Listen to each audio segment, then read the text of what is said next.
राधे राधे। गोपिका जीवनस्मरणं गोविन्दा गोविन्दा। सद्गुरुनाथ महाराज की जय। कदये सुन्दराकारं सदैकप्रियदर्शनम् अज्ञाननाशकं देवं सद्गुरुं मुरलीधरं मुरलीमण्डितकरकमलं मुनिजनमोहनं व्यत्यस्तपादं वनमालाधारिणं प्रेमभक्तमण्डलनित्यकीर्तितं श्रीप्रेमिकवरदम् आश्रयेऽहम्। जन्माद्यस्य यतोऽन्वयादितरतश्चार्थेष्वभिज्ञस्वराट् तेने ब्रह्महृदायादिकवये मुह्यन्ति यत्सूरयः। तेजो वारिमृदां यथा विनिमयो यत्र त्रिसर्गो मृषा धाम्ना स्वेन सदा निरस्तकुहकं सत्यं परं धीमहि। धर्मः प्रोज्झितकैतवोऽत्र परमो निर्मत्सराणां सतां वेद्यं वास्तवमत्र वस्तु शिवदं तापत्रयोन्मूलनं।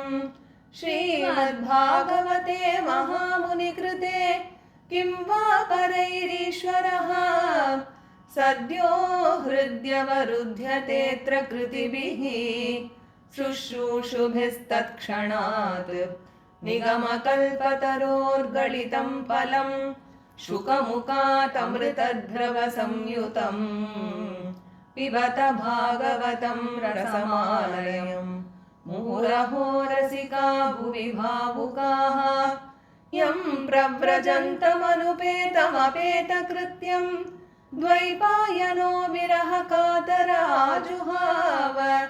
पुत्रेति तन्मयतया तरवोऽभिनेदुः तं सर्वभूतहृदयं मुनिमानतोऽस्मि यस्वानुभावमखिलश्रुतिसारमेकम् अध्यात्मदीपमतितीर्षतां तमोऽन्धम् संसारिणां करुणयाः पुराणगुह्यं तं व्याससूनोपयामि गुरुं मुनीनां नारायणं नमस्कृत्य नरं चैव नरोत्तमं देवीं सरस्वतीं व्यासं ततो जयमुदीरयेत्। कृष्णाय वासुदेवाय देवकीनन्दनाय च नन्दगोपकुमाराय गोविन्दाय नमो नमः। कृष्णाय वासुदेवाय हरये परमात्मने प्रणतक्लेशनाशाय गोविन्दाय नमो नमः। नाम संकीर्तनं यस्य सर्वपापप्रणाशनं प्रणामो दुःखशमनः तं नमामि हरिं परम्। गोपिका जीवनस्मरणं गोविन्दा गोविन्दा। सद्गुरुनाथ महाराज की जय। Radhe Radhe. By the grace of our Guru Maharaj, we have been learning Srimad Bhagavata Mahapuranam, and in the last session we learned the 9th chapter and we learned the Bhishma Stuti. In the Bhishma Stuti, in the shloka Swanigamam Apahaya Matpratignyam, in that verse we had told that Bhagavan had taken a vow that he will not take up an ayuda during the Mahabharata war, and Bhishma had taken a pratignya that he would break that vow of Shri Krishna. And there is an incident that triggered Bhishmacharya to take that vow. And what was that incident? During the Mahabharata war, one day Duryodhana came and spoke very harshly to Bhishmacharya. He told him, though you are living in my kingdom and enjoying all my comforts, but your heart is full of Pandavas, and so you are not doing the Yuddha properly, and that is why I can see that the Pandavas are winning and our side is almost losing. And so Bhishmacharya was very hurt by these words. So at that moment he took a vow that by tomorrow evening he would kill all the Pandavas. And it was a very terrible vow. And when Krishna came to know about that vow, he was also very terrified, and he thought he must save the Pandavas somehow. So what did Krishna do? He devised a very smart plan. He took Draupadi to Bhishmacharya's tent that night and he made her prostrate to Bhishmacharya. And since it was very dark, Bhishmacharya didn't see who it was, but he saw that it was some lady, and so he blessed her by telling Sarva Sumangala Bhava. He said that twice. And so Krishna thought now the Pandavas are very safe because it means may you live long with your husband. And so when Bhishmacharya later realized that it was Draupadi and it was Krishna who had done all this, he got very angry, and it was at that moment that he told Krishna that since you have broken my vow now, I too shall break your vow that you won't take up an Ayudha during the Mahabharata war.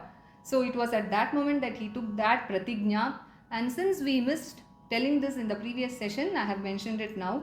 And later on in the 9th chapter, we saw that Yudhishthira did all the final ceremonial rites for Bhishmacharya, and he went back to Hastinapura and began ruling the kingdom. And in this 10th chapter today, what is described is Krishna's yatra from Hastinapura to Dwaraka, how he reached Dwaraka. So at the beginning, Shaunaka Maharishi, he asked Suta Pauranika, you had told me that Yudhishthira, after regaining the kingdom from the Kauravas, he had started ruling the kingdom. So what did King Yudhishthira do after that? And so now Suta Pauranika begins answering him. He says, after Krishna did Rajya Pattabhishekam for Yudhishthira, he was very satisfied and very happy. And Yudhishthira also, after having heard all the Upadesham from Bhishmacharya and also from Sri Krishna, now he was rid of all his confusions, all the Brahma and all his sorrows. And now he started ruling the kingdom along with all his brothers, like how Indra would rule heaven.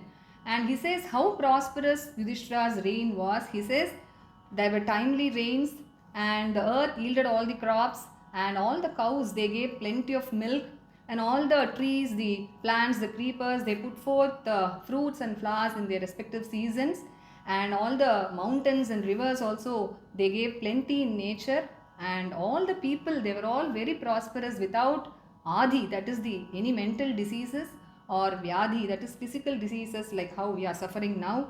And so after staying for a few months, Bhagavan in Hastinapura, now he took leave of Yudhishthira again, and now Bhagavan is starting again to Dwaraka. He had stayed there to give a lot of joy to all the people and also to his sister Shubhadra.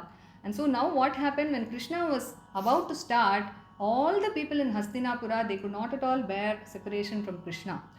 All the ladies like Subhadra, Draupadi, Kunti, even Satyavati, and all rishis like Dhaumya, and even Gandhari and Dhritarashtra and all the Pandavas, they could not at all bear the separation from Krishna. And Suta Pauranika says, even an ordinary jiva, after getting the association of holy people, the satsanga, he is unable to be without a satsanga. Then what can be said about the Pandavas? Because he says, Darshana, Sparsha, Samlapa, Shayana, Asana, Bhojanaihi. The Pandavas are always with Krishna. They have darshan of him, they touch him, they speak with him, they eat with him, they even lie down with him. And so how can they bear the separation from Krishna? So he says they all were looking at Krishna with wide open eyes, and all the ladies, they felt like crying now, but what they did was they held back their tears within their eyes, because it is very inauspicious to cry when somebody leaves, and so they didn't want any such inauspiciousness to befall Krishna, so they held back their tears, he says. And now when Krishna was just about to start, 10 types of instruments were sounded in Yudhishthira's kingdom, he says. And in one verse, very beautifully, he describes all the 10 types of instruments.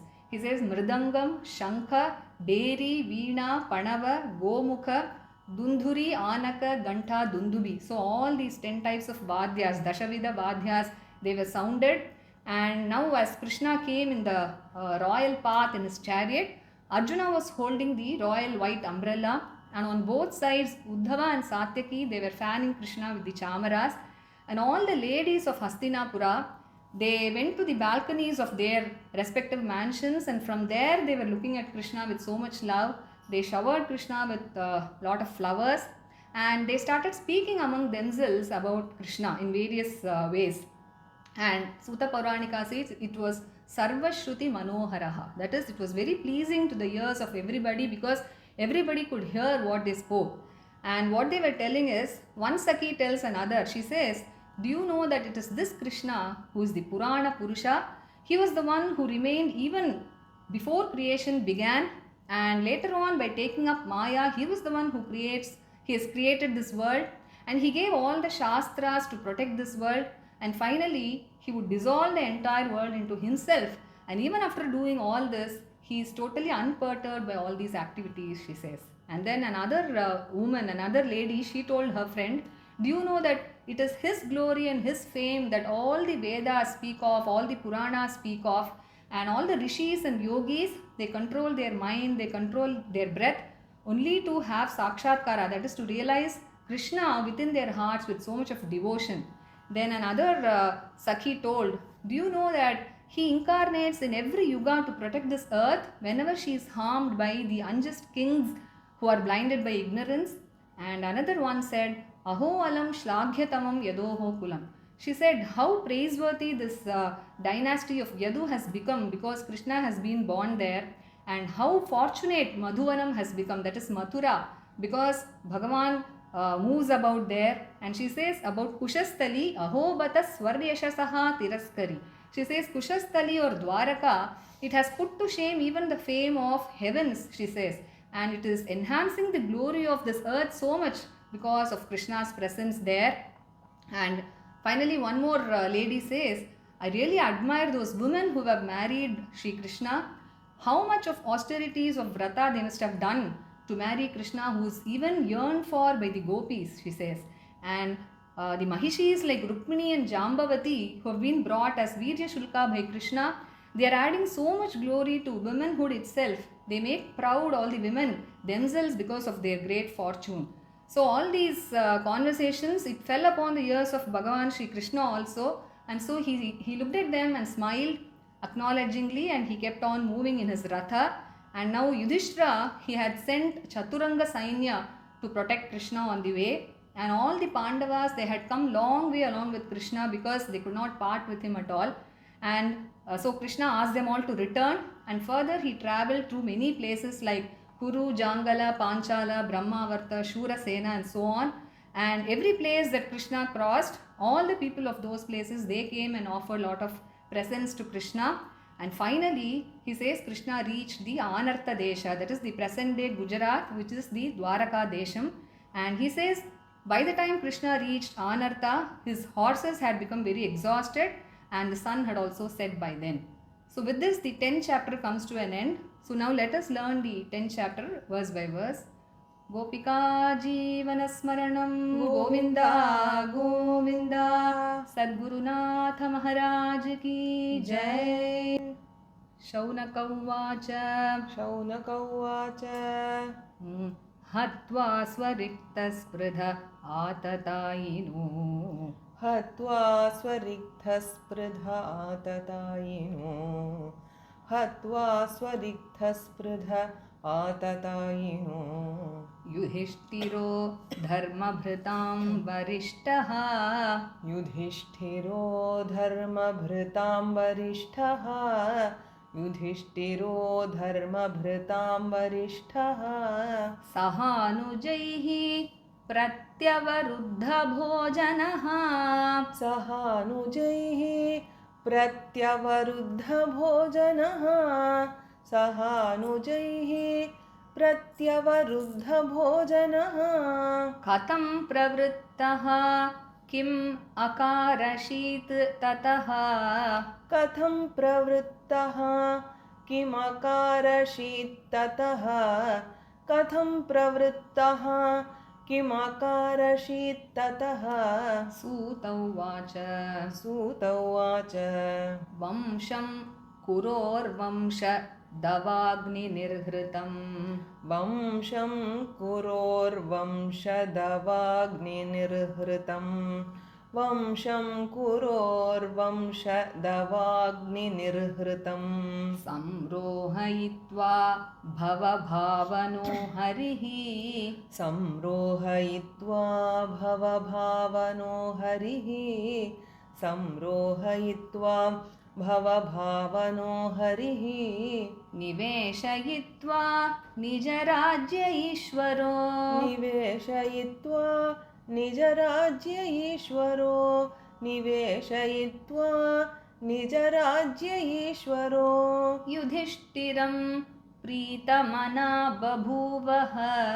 Yudhishtiram प्रीतमना बभूवः युधिष्ठिरं प्रीतमना बभूवः निशम्य भीष्मोक्तम् अथाच्युतोक्तम् निशम्य भीष्मोक्तम् अथाच्युतोक्तम् निशम्य भीष्मोक्तम् अथाच्युतोक्तम् अथ अच्युतोक्तम् अथ अच्युतोक्तम् प्रवृत्त विज्ञान विधूत विभ्रमः प्रवृत्त विज्ञान विधूत विभ्रमः प्रवृत्त विज्ञान विधूत विभ्रमः शशासगाम् इन्द्र इवाजिताश्रयः शशासगाम् इन्द्र इवाजिताश्रयः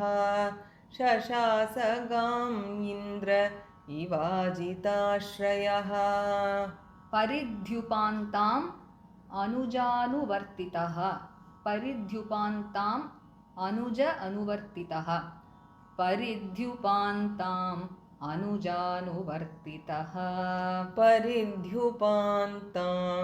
अनुजानुवर्तितः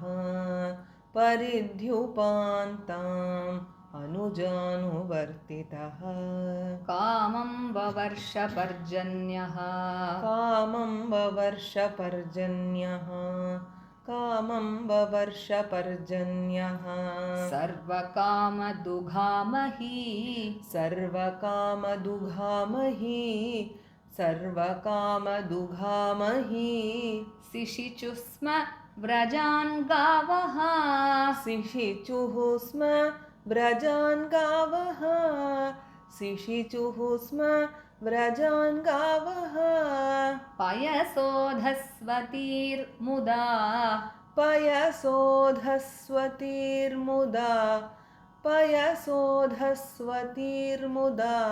पयसा ऊधस्वतीः मुदा पयसा ऊधस्वतीः मुदा नद्यः समुद्रा गिरयः नद्यः समुद्रा गिरयः नद्यः समुद्रा गिरयः स वनस्पति विरुधः स वनस्पति विरुधः स वनस्पति विरुधः फलन्ति ओषधयः सर्वाः फलन्त्योषधयः सर्वाः फलन्त्योषधयः सर्वाः कामम् अन्वृतु तस्य वै कामम् अन्वृतो तस्य वै कामम् अन्वृतो तस्य वै नाधयो व्याधयः क्लेशा नाधयो व्याधयः क्लेशा नाधयो व्याधयः क्लेशा दैवभूतात्महेतवः दैवभूतात्महेतवः दैवभूतात्महेतवः अजातशत्रौ अभवन् अजातशत्रावभवन् अजातशत्रावभवन् जन्तूनां राज्ञि कर्हिचित् जन्तूनां राज्ञि कर्हिचित् जन्तूनां राज्ञि कर्हिचित् उषित्वा हास्तिनपुरे उषित्वा हास्तिनपुरे उषित्वा हास्तिनपुरे मासान् कतिपयान् हरिः मासान् कतिपयान् हरिः मासान् कतिपयान् हरिः सुहृदां च विशोकाय सुहृदां च विशोकाय सुहृदां च विशोकाय स्वसुश्च प्रियकाम्यया स्वसुश्च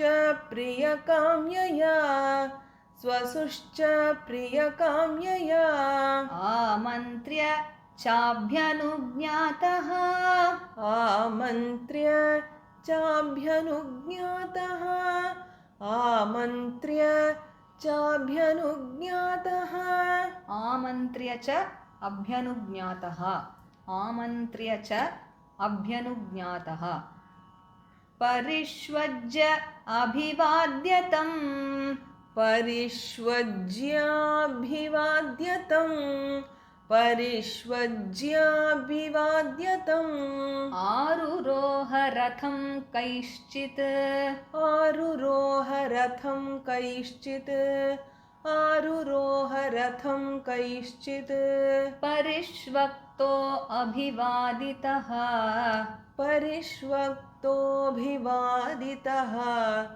परिष्वक्तोऽभिवादितः सुभद्रा द्रौपदी कुन्ती सुभद्रा द्रौपदी कुन्ती सुभद्रा द्रौपदी कुन्ती विराटतनया तथा विराटतनया तथा विराटतनया तथा गान्धारी धृतराष्ट्रश्च गान्धारी धृतराष्ट्रश्च गान्धारी धृतराष्ट्रश्च युयुत्सुः गौतमो यमौ युयुत्सुर्गौतमो यमौ युयुत्सुर्गौतमो यमौ वृकोदरश्च धौम्यश्च वृकोदरश्च धौम्यश्च वृकोदरश्च धौम्यश्च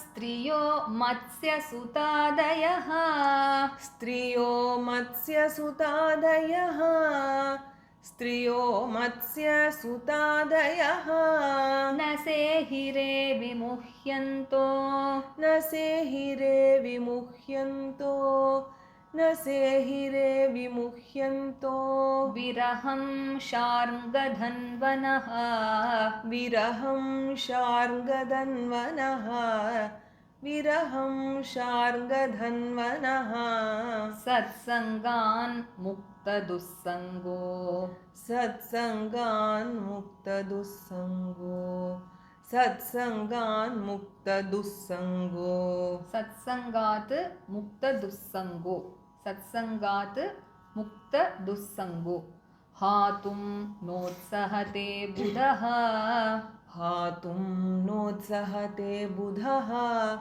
हातुं नोत्सहते बुधः कीर्त्यमानं यशो यस्य कीर्त्यमानं यशो यस्य कीर्त्यमानं यशो यस्य सकृद् आकर्ण्यरोचनं सकृदाकर्ण्यरोचनं सकृदाकर्ण्यरोचनं तस्मिन् न्यस्तधियः पार्थाः तस्मिन्न्यस्तधियः पार्थाः तस्मिन्न्यस्तधियः पार्थाः सहेरन् विरहं कथं सहेरन् विरहं कथं सहेरन् विरहं कथं दर्शन स्पर्श संलाप दर्शनस्पर्शसंलाप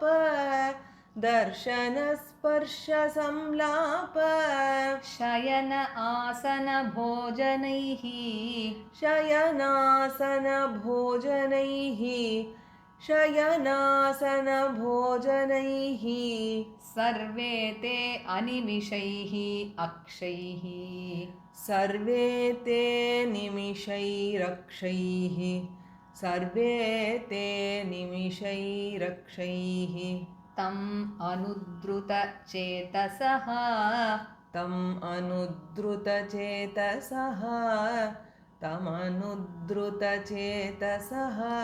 वीक्षन्तः स्नेहसम्बद्धा वीक्षन्तः स्नेहसम्बद्धा वीक्षन्तः स्नेहसम्बद्धा विचेदुः तत्र तत्रः विचेलुस्तत्र तत्रः विचेलुस्तत्र तत्रः न्यरुन्धन् उद्गलद्बाष्पम् न्यरुन्धन् उद्गलद्बाष्पम् न्यरुन्धन् उद्गलद्बाष्पम् औत्कण्ठ्यात् देवकीसुते औत्कण्ठ्यात् देवकीसुते औत्कण्ठ्याद्देवकीसुते निर्याति अगारात् नो अभद्रम निर्याति अगारात् नो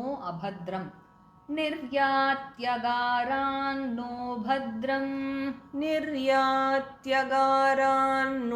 भद्रम् निर्यात्यगारान्नो भद्रम् इति स्यात् बान्धवस्त्रियः इति स्याद् बान्धवस्त्रियः इति स्याद् बान्धवस्त्रियः मृदङ्ग शङ्ख भैर्यश्च मृदङ्गशङ्खभैर्यश्च मृदङ्गशङ्खभैर्यश्च वीणा पणव गोमुखाः वीणापणवगोमुखाः वीणापणवगोमुखाः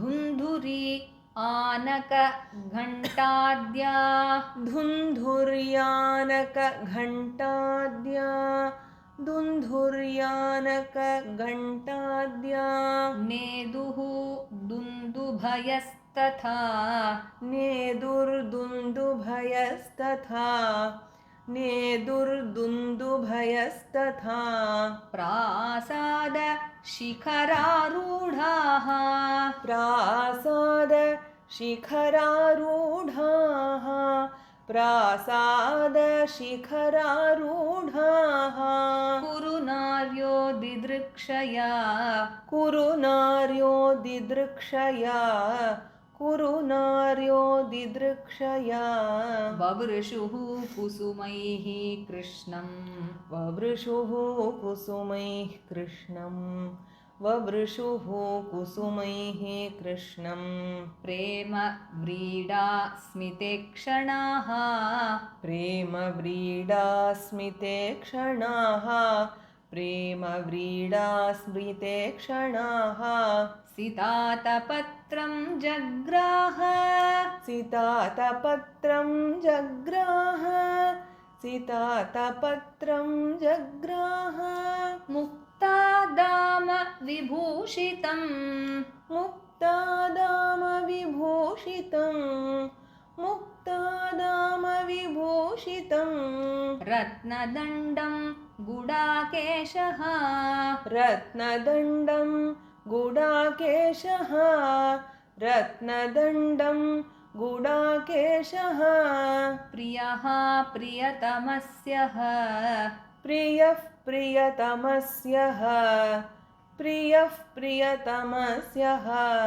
उद्धवः सात्यकिश्चैव उद्धवस्यात्यकिश्चैव उद्धवः सात्यकिश्चैव व्यजने परमाद्भुते व्यजने परमाद्भुते व्यजने परमाद्भुते विकीर्यमाणः कुसुमैः विकीर्यमाणः कुसुमैः विकीर्यमाणः कुसुमैः रेजे मधुपतिः पथि रेजे मधुपतिः पथि रेजे मधुपतिः पथि अश्रूयन्त आशिषः सत्याः अश्रूयन्त आशिषः सत्याः अश्रूयन्ताशिषः सत्याः अश्रूयन्ताशिषः सत्याः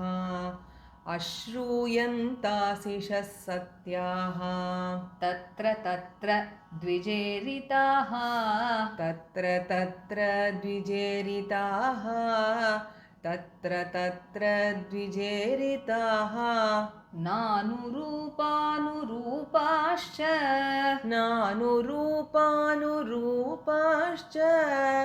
नानुरूपानुरूपाश्च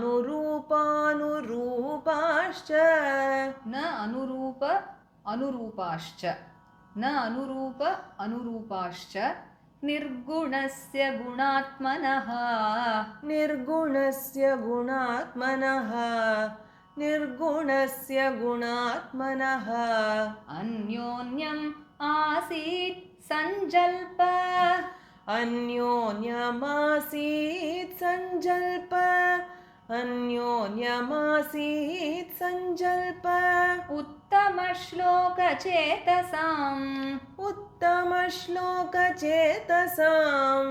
उत्तमश्लोकचेतसाम् कौरवेन्द्र पुरस्त्रीणाम् कौरवेन्द्रपुरस्त्रीणाम् सर्वश्रुतिमनोहरः.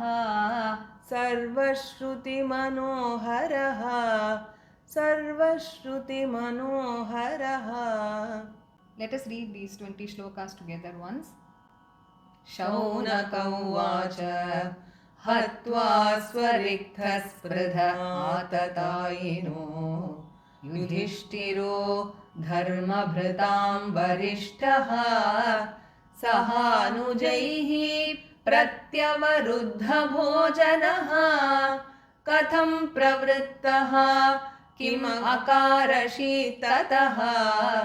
सूत उवाच वंशं कुरोर्वंशदवाग्निर्हृतम् संरोहयित्वा भवभावनो हरिः निवेशयित्वा निजराज्य ईश्वरो युधिष्ठिरं प्रीतमना बभूवः.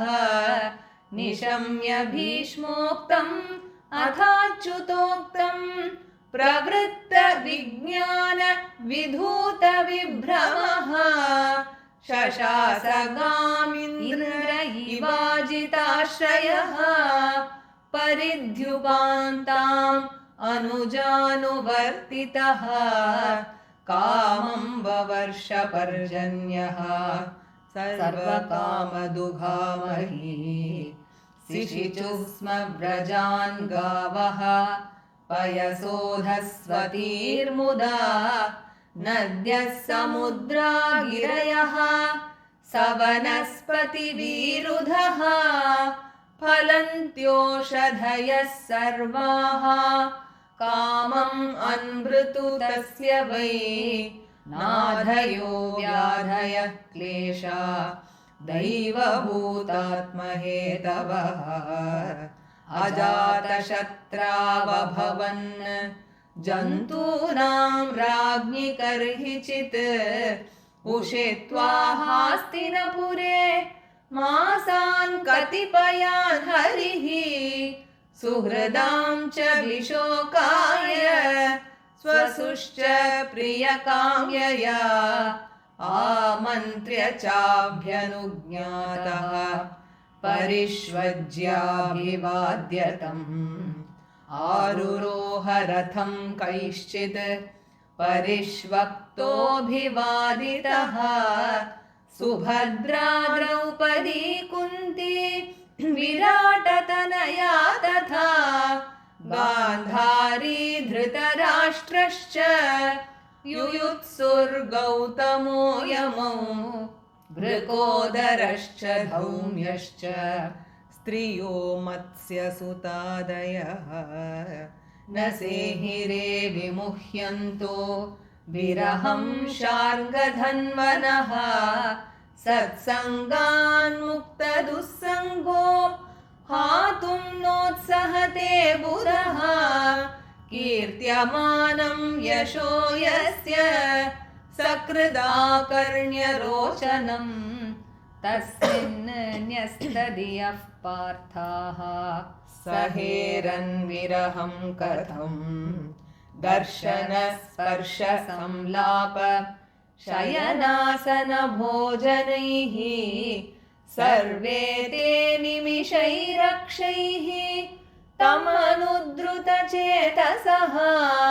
वीक्षन्तः स्नेहसम्बद्धा विचेलुस्तत्र तत्रः. न्यरुन्धन् उद्गलद्बाष्पम् औत्कण्ठ्याद्देवकीसुते.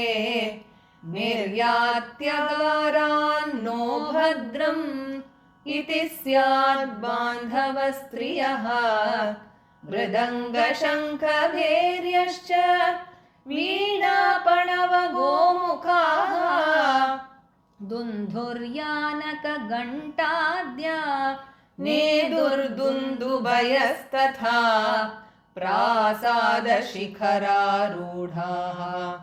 कुरुनार्यो दिदृक्षया ववृषुः कुसुमैः कृष्णम् प्रेमवीणास्मिते क्षणाः सितातपत्रं जग्राह मुक्तादामविभूषितम् रत्नदण्डं गुडाकेशः प्रियः प्रियतमस्यः उद्धवः सात्यकिश्चैव व्यजने परमाद्भुते विकीर्यमाणः कुसुमैः रेजे मधुपतिः पथि अश्रूयन्ताशिषः सत्याः तत्र तत्र द्विजेरिताः नानुरूपानुरूपाश्च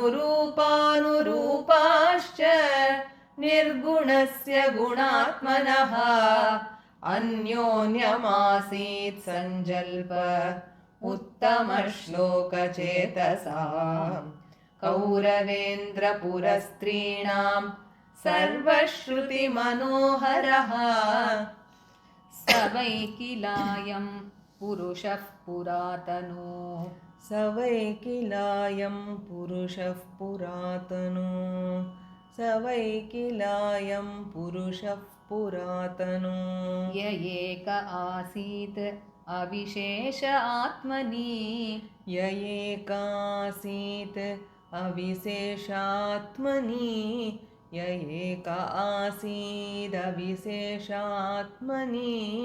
अग्रे गुणेभ्यो जगदात्मनीश्वरे अग्रे गुणेभ्यो जगदात्मनीश्वरे अग्रे गुणेभ्यो जगदात्मनीश्वरे निमीलितात्मन् निशि सुप्तशक्तिषु निमीलितात्मन्निशि सुप्तशक्तिषु निमीलितात्मन्निशि सुप्तशक्तिषु स एव भूयो निजवीर्यचोदिताम् स एव भूयो निजवीर्यचोदिताम् स एव भूयो निजवीर्यचोदिताम् स्वजीवमायां प्रकृतिं सिसृक्षतीम् स्वजीवमायां प्रकृतिं सिसृक्षतीम् स्वजीवमायां प्रकृतिं सिसृक्षतीम् अनामरूपात्मनि रूपनामनि अनामरूपात्मनि रूपनामनि अनामरूपात्मनि रूपनामनि विधित्समानो अनुससार शास्त्रकृत् विधित्समानोऽनुससार शास्त्रकृत् विधित्समानोऽनुससार शास्त्रकृत् स वा अयं यत्पदम् अत्र सूरयो स वा अयं यत्पदमत्र सूरयो स वा अयं यत्पदमत्र सूरयो जितेन्द्रिया निर्जित मातरिष्वनः जितेन्द्रिया निर्जितमातरिष्वनः जितेन्द्रिया निर्जितमातरिष्वनः पश्यन्ति भक्त्युत्कलितामलात्मना पश्यन्ति भक्त्युत्कलितामलात्मना पश्यन्ति भक्त्युत्कलितामलात्मना पश्यन्ति भक्ति उत्कलित अमलात्मना भक्ति उत्कलित अमलात्मना नन्वेष सत्वं परिमार्ष्टुम् अर्हति नन्वेष सत्वं परिमार्ष्टुमर्हति नन्वेष सत्वं परिमार्ष्टुमर्हति स वा अयं सख्यनुगीतसत्कथो स वा अयं सख्यनुगीतसत्कथो स वा अयं सख्यनुगीतसत्कथो स वा अयं सखी अनुगीतसत्कथो स स वा अयं सखि अनुगीत सत्कथो वेदेषु गुह्येषु च गुह्यवादिभिः वेदेषु गुह्येषु च गुह्यवादिभिः वेदेषु गुह्येषु च गुह्यवादिभिः य एक ईशो जगदात्मलीलया य एक ईशो जगदात्मलीलया य एक ईशो जगदात्मलीलया सृजति अवति अत्ति न तत्र सज्जते सृजति अवति अत्ति न तत्र सज्जते सृजत्यवत्यत्ति न तत्र सज्जते सृजत्यवत्यत्ति न तत्र सज्जते सृजत्यवत्यत्ति न तत्र सज्जते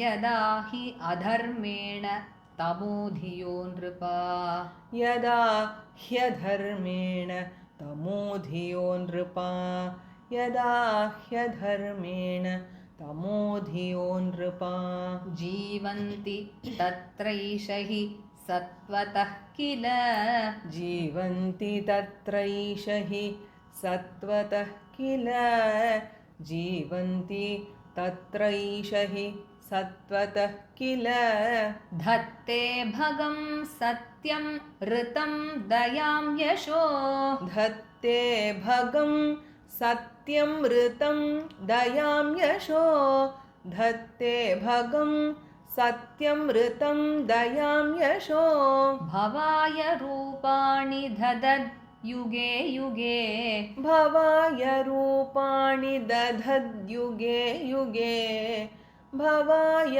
रूपाणि दधद्युगे युगे अहो अलं श्लाघ्यतमं यदोः कुलम् अहो अलं श्लाघ्यतमं यदोः कुलम् अहो अलं श्लाघ्यतमं यदोः कुलम् अहो अलं पुण्यतमं मधोर्वनम् अहो अलं पुण्यतमं मधोर्वनम् अहो अलं पुण्यतमं मधोर्वनम् यदेष पुंसां ऋषभश्रियः पतिः यदेष पुंसां वृषभः श्रियः पतिः यदेष पुंसां वृषभः श्रियः पतिः स्वजन्मना चङ्क्रमणेन चाञ्चति स्वजन्मना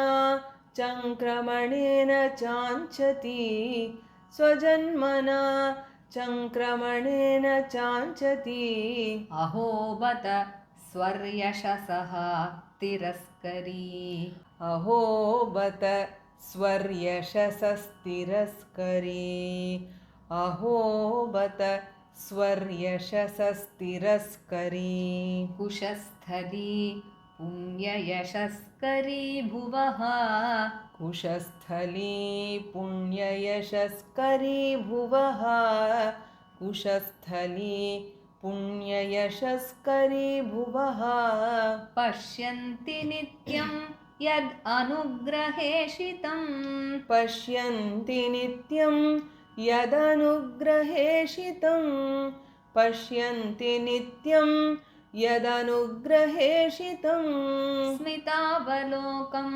स्वपतिं स्म यत्प्रजाः स्मितावलोकं स्वपतिं स्म यत्प्रजाः स्मितावलोकं स्वपतिं स्म यत्प्रजाः नूनं व्रतस्नान हुतादिनेश्वरः नूनं व्रतस्नान हुतादिनेश्वरः नूनं व्रतस्नान हुतादिनेश्वरः व्रतस्नान हुतादिना ईश्वरः व्रतस्नान हुतादिना ईश्वरः समर्चितो ह्यस्य गृहीतपाणिभिः समर्चितो ह्यस्य गृहीतपाणिभिः समर्चितो ह्यस्य गृहीतपाणिभिः पिबन्ति याः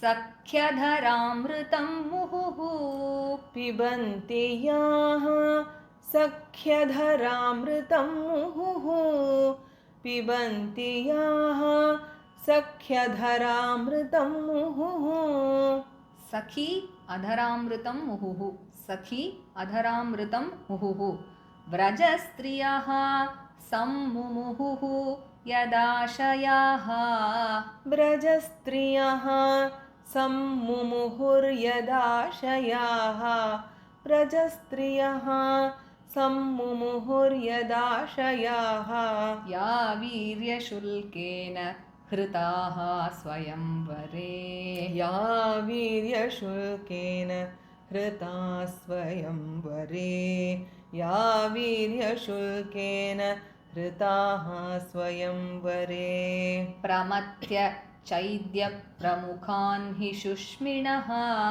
प्रमथ्य चैद्यप्रमुखान् हि सुष्मिणः प्रमथ्य चैद्यप्रमुखान् हि सुष्मिणः प्रद्युम्न साम्ब अम्बसुतादयो अपरा प्रद्युम्न साम्ब अम्बसुतादयो अपरा प्रद्युम्न साम्बाम्बसुतादयोपरा प्रद्युम्न साम्बाम्बसुतादयोपरा प्रद्युम्न साम्बाम्बसुतादयोपरा याश्चाहृता भौमवधे सहस्रशः याश्चाहृता भौमवधे सहस्रशः याश्चाहृता भौमवधे सहस्रशः एताः परं स्त्रीत्वम् अपास्तपेशलम्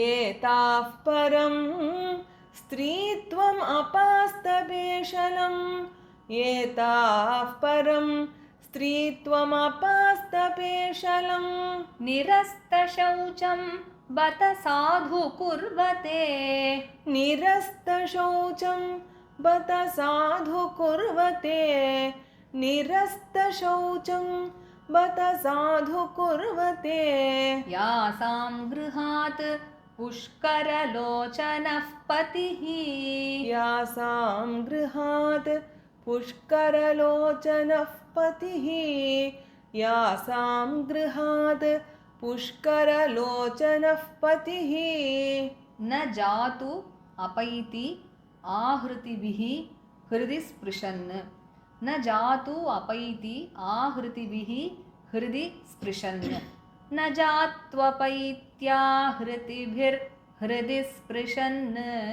न जात्वपैत्याहृतिभिर्हृदि स्पृशन् न जात्वपैत्याहृतिभिर्हृदि स्पृशन् एवं विधा गदन्तीनाम् एवं विधा गदन्तीनाम् एवं विधा गदन्तीनाम् स गिरः पुरयोषिताम् सगिरः पुरयोषिताम् सगिरः पुरयोषिताम् निरीक्षणेन अभिनन्दन् निरीक्षणेनाभिनन्दन् निरीक्षणेनाभिनन्दन् सस्मितेन ययौ हरिः सस्मितेन ययौ हरिः सस्मितेन ययौ हरिः अजातशत्रुः पृतनाम् अजातशत्रुः पृतनाम्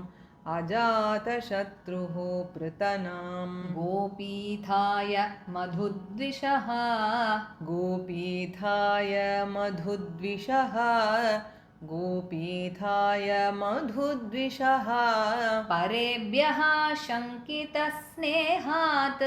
परेभ्यः शङ्कितस्नेहात्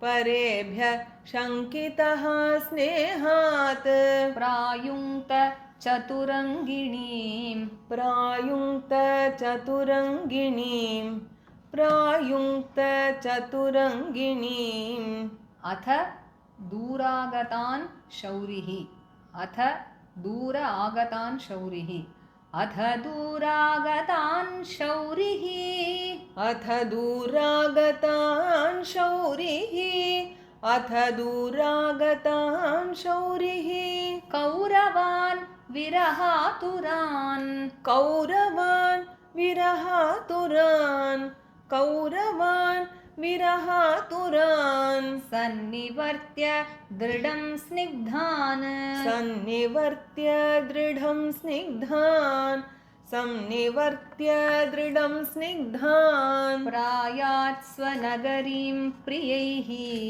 प्रायात् स्वनगरीं प्रियैः प्रायात् स्वनगरीं प्रियैः कुरु जाङ्गलपाञ्चालान् कुरु जाङ्गलपाञ्चालान् कुरुजाङ्गलपाञ्चालान् कुरुजाङ्गलपाञ्चालान् शूरसेनान् सयामुनान् शूरसेनान् सयामुनान् शूरसेनान् सयामुनान् ब्रह्मावर्तं कुरुक्षेत्रं ब्रह्मावर्तं कुरुक्षेत्रं ब्रह्मावर्तं कुरुक्षेत्रं मत्स्यान् सारस्वतान् अथ मत्स्यान् सारस्वतानथ मत्स्यान् सारस्वतानथ मरुधन्वम् अतिक्रम्य मरुधन्वम् अतिक्रम्य मरुधन्वम् अतिक्रम्य सौवीराभिरयोः परान् सौवीराभिरयोः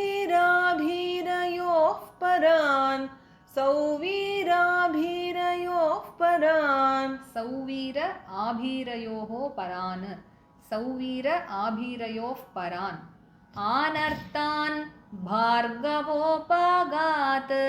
आनर्तान् भार्गवोपागात् आनर्तान् भार्गवोपागात् आनर्तान् भार्गव उपागात् आनर्तान् भार्गव उपागात् श्रान्तबाहो मनाग्विभुः श्रान्तबाहो मनाग्विभुः श्रान्तबाहो मनाग्विभुः तत्र तत्रः तत्रत्यैः तत्र तत्रः तत्रत्यैः तत्र तत्रः तत्रत्यैः हरिः प्रत्युद्यतार्हणः हरिः प्रत्युद्यतार्हणः हरिः प्रत्युद्यतार्हणः सायं भेजे दिशं पश्चात् सायं भेजे दिशं पश्चात् सायं भेजे दिशं पश्चात् गविष्ठो गां गतस्तदा गविष्ठो गां गतस्तदा गविष्ठो गां गतस्तदा. Now let us read together from the 21st shloka. स वै किलायं पुरुषः पुरातनो य एक आसीत् अविशेष आत्मनि अग्रे गुणेभ्यो जगदात्मनीश्वरे निमीलितात्मन्निशि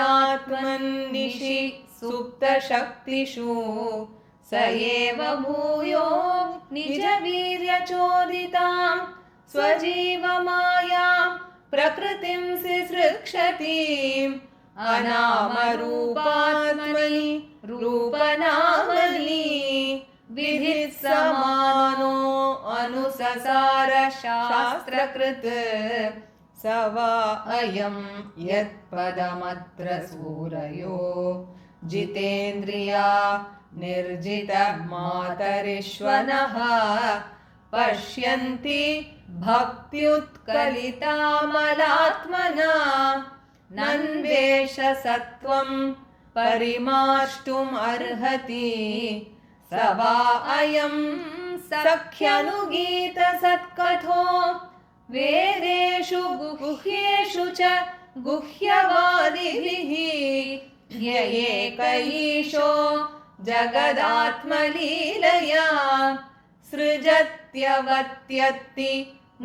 तत्र सज्जते यदा ह्यधर्मेण तमोधियो नृपा जीवन्ति तत्रैष हि सत्त्वतः किल धत्ते भगं सत्यमृतं दयां यशो भवाय रूपाणि दधत् युगे युगे अहो अलं श्लाघ्यतमं यदोः कुलम् अहो अलं पुण्यतमं मधोर्वनं यदेष पुंसां ऋषभः श्रियः पतिः स्वजन्मना चङ्क्रमणेन चाञ्चति अहो बत स्वर्यशसः तिरस्करी कुशस्थली पुण्ययशस्करी भुवः पश्यन्ति नित्यं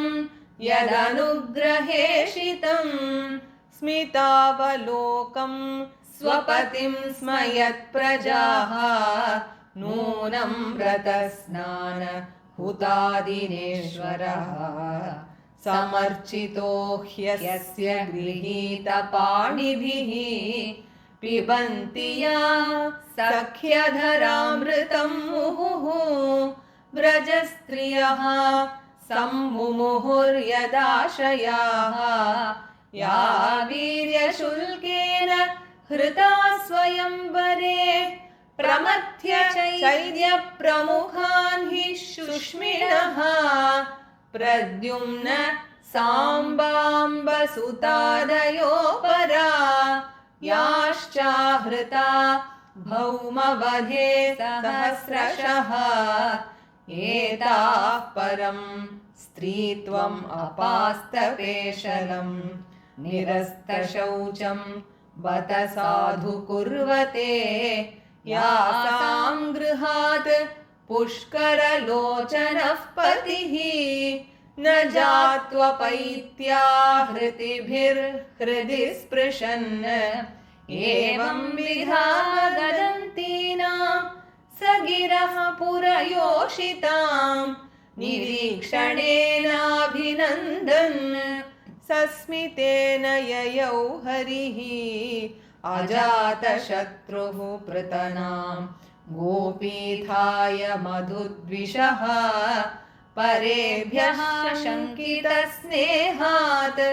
प्रायुङ्क्त चतुरङ्गिणीम् अथ दूरगतान् शौरिः कौरवान् विरहातुरान् संनिवर्त्य दृढं स्निग्धान् प्रायास्वनगरीं प्रियैः कुरुजाङ्गलपाञ्चालान् शूरसेनान् सयामुनान् ब्रह्मावर्तं कुरुक्षेत्रं मत्स्यान् सारस्वतानथ मरुधन्वम् अतिक्रम्य